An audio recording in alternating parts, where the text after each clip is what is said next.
All right, in this next example, we're going to take one more step further. It's going to get a little more complicated again. So again, we start in the same place. We start by making sure the radical is all alone on one side of the equation. So this plus x is not underneath the radical, so it will have to be moved to the other side. So I'm going to subtract x from both sides. And I get square root of negative 9x minus 9 equals 1 minus x. Okay, now we square both sides, and this is where the tricky part comes in on this one. So we square to get rid of the radical, and when you square one side, you have to also square the other. It's important to note that squaring means taking something times itself, the whole thing times itself. So I can't just square each of these individually, because squaring this side of the equation meant taking 1 minus x times 1 minus x. Here, this one works out nice because we know squares cancel square roots. So I have negative 9x minus 9. And then here, notice this means 1 minus x times itself. That's what squaring means, is to take something times itself. We're going to go ahead and FOIL that out. So 1 times 1 is 1. 1 times negative x is negative x. Now I'm going to take negative x times everything in the second set.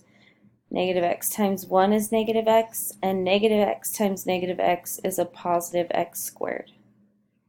On the left-hand side, nothing's happening right now. Okay, we're just working on the right-hand side still. If I simplify this, and I'm going to put it in order, so I have an x squared. My x's, I have negative 1 and negative 1 more, so I have negative 2x, and then I just have a positive 1 as a constant on the end. Okay, so now I've gotten rid of those parentheses. Now my job is to gather. Now I know this is quadratic because I have an x squared. So since it's quadratic, I want to set it equal to 0 to solve it.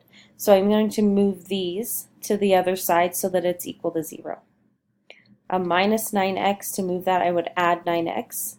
I'm just going to line it up with the x's on this side. Minus 9, I would add 9 to move that. So now I have 0 on the left-hand side. On the right-hand side, I have x squared. Negative 2 plus 9 is 7x, and 1 plus 9 is 10. From here, we want to go ahead and factor if we can. I'm going to try to factor. So I'm going to set up my parentheses. If it doesn't work when I try to factor, then I'll move to the quadratic formula. I know I need an x on the front of each, so that when if we would to multiply it back out, we'd get x times x is x squared for that first term. And then I need factors of 10 that add to equal 7 in the middle. So my options are 1 and 10, or 2 and 5. Well, 2 plus 5 is 7, and 2 times 5 is 10. So I have plus 2 and plus 5. We're then going to set each of those equal to 0 and solve. On this one, we need to subtract 2 from both sides of the equation, and we get x equals negative 2. Here, we subtract 5 from both sides of the equation, and we get x equals negative 5. So these are my two possible answers. As always, we have to check radical equations. So I'm going to take each of these one at a time and check them in the original equation to make sure the two sides are actually equal. So I'm going to start with my negative 2. So I have negative 9 times my x. Again, the x I'm checking is negative 2 minus 9 plus x, and again my x is negative 2, equals 1. That's what this is a question mark. Is that true or not? So negative 9 times negative 2 is 18. Plus minus 2 would just be minus 2. 18 minus 9 is 9. And the square root of 9 is 3. So is it true that 3 minus 2 is equal to 1? Yes. 3 minus 2 is 1. So we get 1 equals 1, and that's a yes. Next, we're going to check negative 5. We have the square root of, again, go back to the original equation, negative 9 times x minus 9, and the x I'm checking this time is negative 5.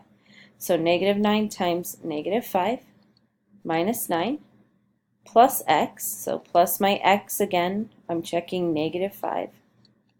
Is that equal to 1? If we go one step at a time, -9 times -5 is 45. Plus and minus would just be -5. 45 minus 9 is 36. The square root of 36 is 6. And 6 minus 5 is 1. So the question, does 1 equal 1? Yes, it does. So both of these checked and worked, so they are both correct answers. So my two correct answers are x equals -2 and x equals 5.